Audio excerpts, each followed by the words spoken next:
An angle drawn in a Cartesian plane, rectangular Cartesian plane is also called rectangular coordinate system.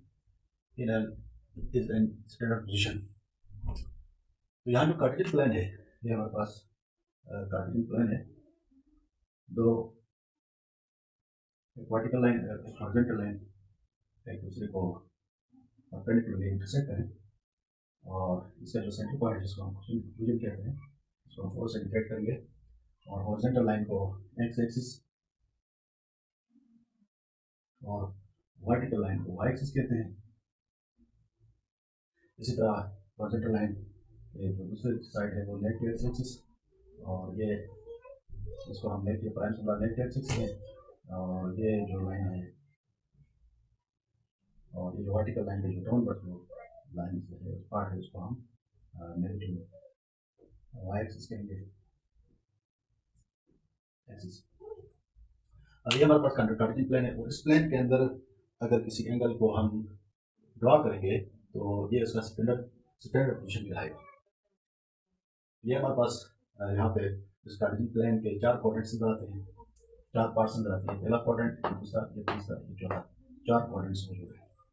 अगर किसी angle को हम इस quadrants में रिप्रेजेंट करेंगे तो उसको स्टैंडर्ड पोजीशन कहलाएगी।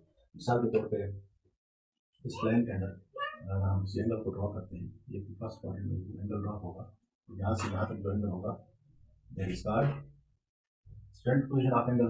मिसाल के तौर पर हमारे पास थीटा है और ये पार्ट हम नाम देते हैं पी है, तो ये जो एंगल है हमारे पास इस कार्टेशियन प्लेन के अंदर ड्रॉ हो गया है, और that is called standard position.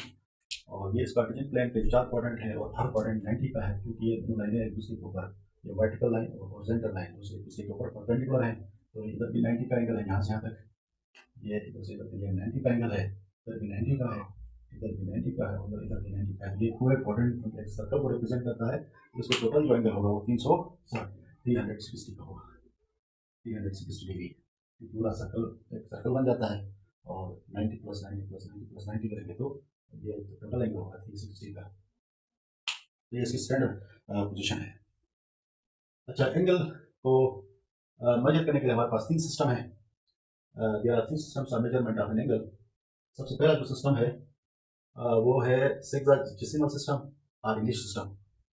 Sexagesimal system और इंग्लिश सिस्टम।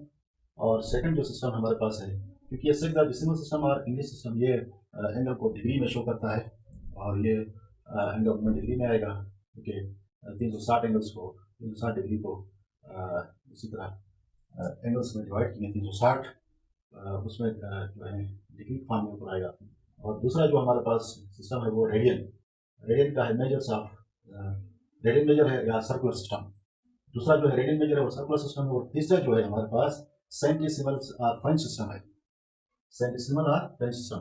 तो इस वक्त हम जिस किताब से डिस्कस कर रहे हैं, ये हमारे पास जो 2 सिस्टम्स हैं, ये इंग्लिश सिस्टम और ये जो रेडियन मेजर सर्कुलर सिस्टम है, ये इस किताब के स्कोप में मौजूद है। और ये किताब हमारे पास है फीडर बोर्ड की 9th क्लास की किताब है, साइंस 9th की साइंस ग्रुप की किताब है।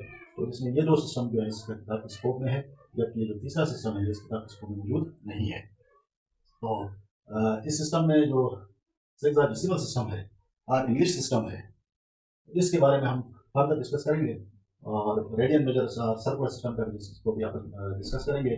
उन दोनों के दरमियान जो रिलेशनशिप है उसको भी हम ड्रॉ करेंगे अगले लेक्चर में। तो उम्मीद है आपको समझ आया होगा कि स्टैंडर्ड एंगल की जो स्टैंडर्ड पोजीशन है उसको हम कैसे ड्रॉ करते हैं।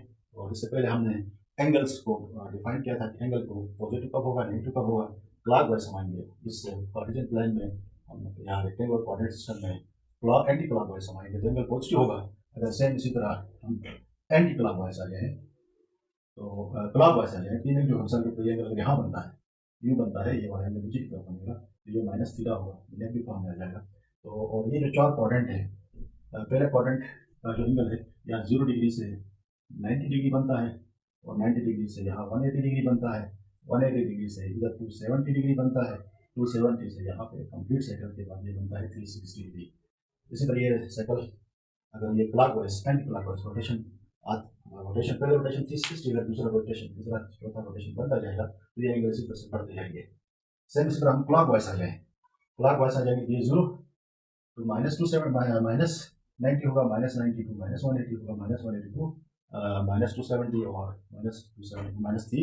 इसी तरह ये क्लॉकवाइज जो है साइकिल कहीं भी इसी तरह माइनस के साथ ये एंगल चलते रहेंगे।